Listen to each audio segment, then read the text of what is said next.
ഇറാന്റെ കോൺക്രീറ്റ് ശക്തികളെ പൊടിച്ച് ആണവ നിലയങ്ങൾ തകർത്ത ബങ്കർ ബസ്റ്റർ ബോംബ്.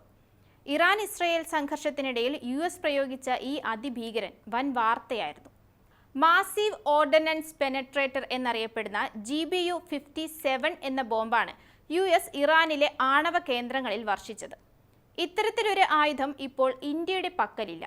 ഭീമാകാരമായ വലിപ്പവും ഭാരവുമുള്ള ഇത്തരം ബോംബുകൾ വഹിക്കാനുള്ള യുദ്ധവിമാനങ്ങൾ നമുക്കില്ല എന്നതാണ് യാഥാർത്ഥ്യം.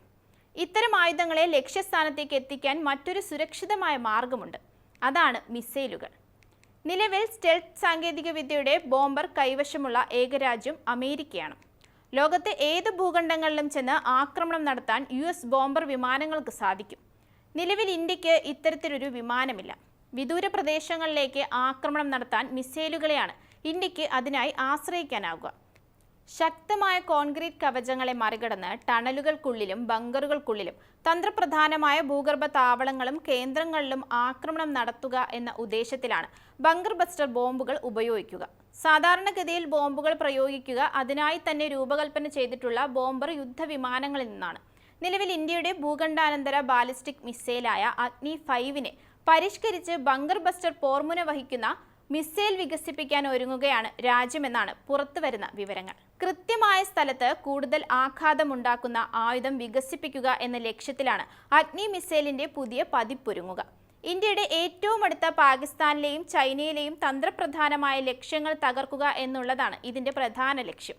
ഇന്ത്യയുടെ തന്ത്രപ്രധാനമായ ആയുധങ്ങളിലൊന്നാണ് അഗ്നി 5 മിസൈൽ. കൃത്യത, അത്യാധുനിക ഗതി നിർണയ സംവിധാനം, ലോഞ്ച് ചെയ്യാൻ സാധിക്കുന്ന എളുപ്പം എന്നിവയാണ് ഇതിന്റെ പ്രധാന സവിശേഷത.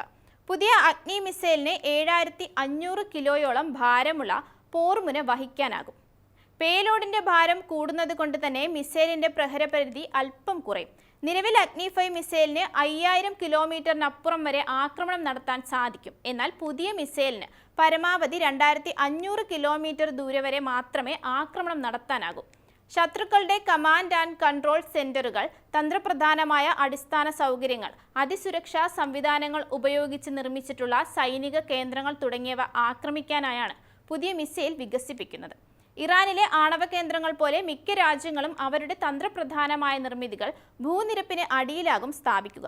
ഇത്തരം കേന്ദ്രങ്ങളിൽ സാധാരണ ബോംബുകൾക്കും മിസൈലുകൾക്കും നാശമുണ്ടാക്കാനാകില്ല.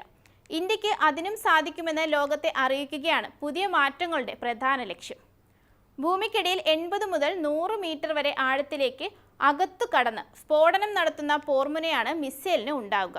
ലക്ഷ്യത്തിന് ഒരു നിശ്ചിത ഉയരത്തിൽ വെച്ച് പൊട്ടിത്തെറിക്കുന്ന എയർബസ് സംവിധാനമുള്ള മിസൈലിന്റെ പോർമുനയും വികസിപ്പിക്കാനുള്ള ശ്രമത്തിലാണ്.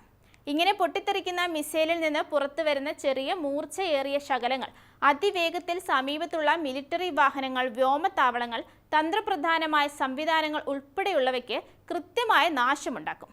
DRDO ആണ് അഗ്നി മിസൈലുകൾ വികസിപ്പിച്ചത്. DRDO ആണ് പുതിയ പതിപ്പിന് പിന്നിലും. ഓപ്പറേഷൻ സിന്ദൂറിന് ശേഷം രാജ്യത്തിന്റെ പ്രതിരോധ സംവിധാനങ്ങൾ ശക്തിപ്പെടുത്താൻ പുതിയ കരാറിലെത്തിയിരിക്കുകയാണ് പ്രതിരോധ മന്ത്രാലയം. ഡ്രോൺ സംവിധാനങ്ങൾ ഉൾപ്പെടെ വാങ്ങാൻ 2000 കോടി രൂപയുടെ അടിയന്തര ആയുധ സംഭരണ കരാറിനാണ് അനുമതി. 13 കരാറുകളിലൂടെ അത്യാധുനിക സംവിധാനങ്ങൾ സേനയുടെ ഭാഗമാകും.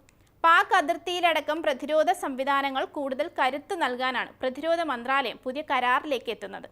അതിനിടയിലാണ് ഈ വാർത്തയും എത്തുന്നത്.